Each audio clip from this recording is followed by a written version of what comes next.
नमस्कार। Class 12th chemistry में आज हम हिमांक में अवनमन अर्थात डिप्रेशन इन फ्रीजिंग पॉइंट पर अध्ययन करेंगे। यह सॉल्यूशन वाले चैप्टर में है। सबसे पहले हम बात करते हैं फ्रीजिंग पॉइंट अर्थात हिमांक क्या है। The temperature at which liquid freezes into solid is known as freezing point. साधारण भाषा में बात यह है कि वह ताप जिस पर कोई द्रव ठोस में परिवर्तित होना प्रारंभ करता है हिमांक कहलाता है। अब यदि हम रसायन की भाषा में बात करें तो वह ताप जिस पर किसी द्रव एवं ठोस का साम्य अवस्था में एक समान वाष्पदाब हो जाता है हिमांक कहलाता है। अर्थात the temperature at which solid and liquid state have the same vapour pressure at equilibrium is known as freezing point.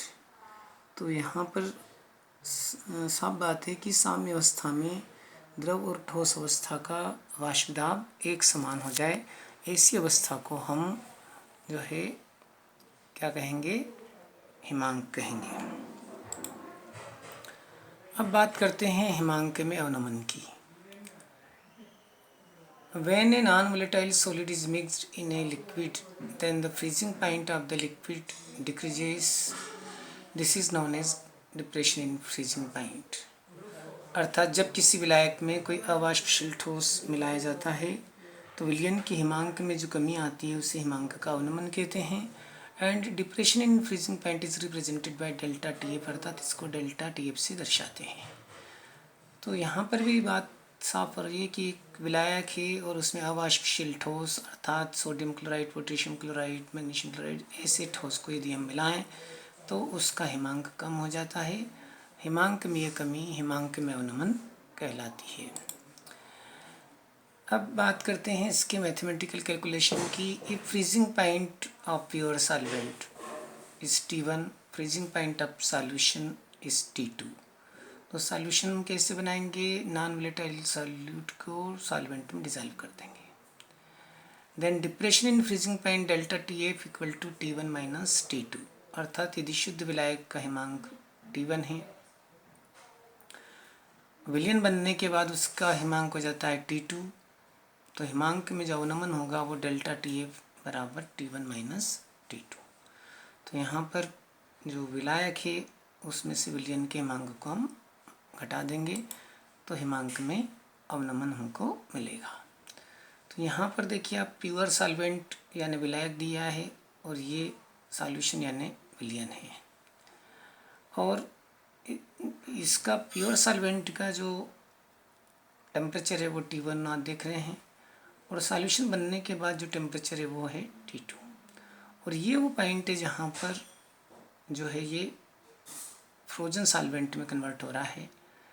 तो यहाँ जो हम देख रहे हैं डेल्टा टी एफ बराबर क्या होगा, तो ये T1 की वैल्यू हायर है, इसमें से लोअर वैल्यू T2 को माइनस कर देंगे तो डेल्टा टी एफ आ जाएगा।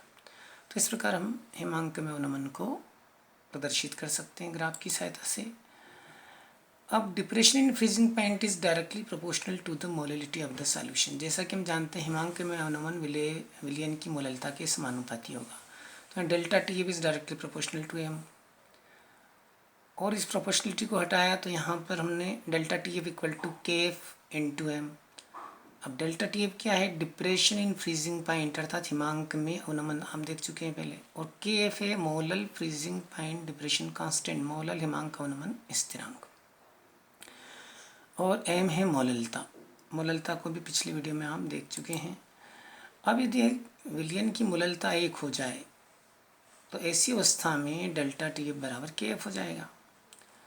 तो इस कंडीशन में जो के एफ है उसको हमको डिफाइन करना है। When 1 gram mole of solute is dissolve in 1 kilogram solvent then depression in freezing point is known as molal freezing point depression constant. यानी जब 1 मोल विलय पदार्थ को 1 किलोग्राम विलायक में घोला जाता है तो उस विलयन के हिमांक में जो कमी होती है या जो अवनमन होता है वह हिमांक में जो अवनमन है वह मोलल हिमांक अवनमन स्थिरांक के बराबर होगा। यानी ये जो डेल्टा टी एफ है वो उस समय के एफ कहलाएगा। कब, जबकि उसकी मोलैलिटी 1 है। अब determination of molecular mass of solute from depression in freezing point. तो यहाँ पर आप जो है इसको देख रहे हैं कि हम यदि m की वैल्यू यदि यहाँ पर रख दें, और m बराबर क्या होता है WB अपान एम बी इंटू 1000 अपान W है, जहाँ m मोलिलिटी है, WB मास ऑफ सॉल्यूट यानी विलेय का द्रव्यमान, W है यानी मास ऑफ सॉल्वेंट यानी विलायक का द्रव्यमान, m भी मॉलिक्यूलर मास ऑफ सॉल्यूट है।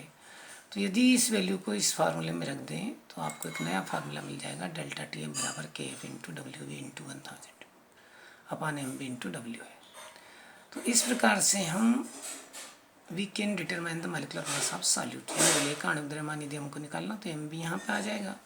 तो M B equal to KF upon delta TF into WB upon W into 1000।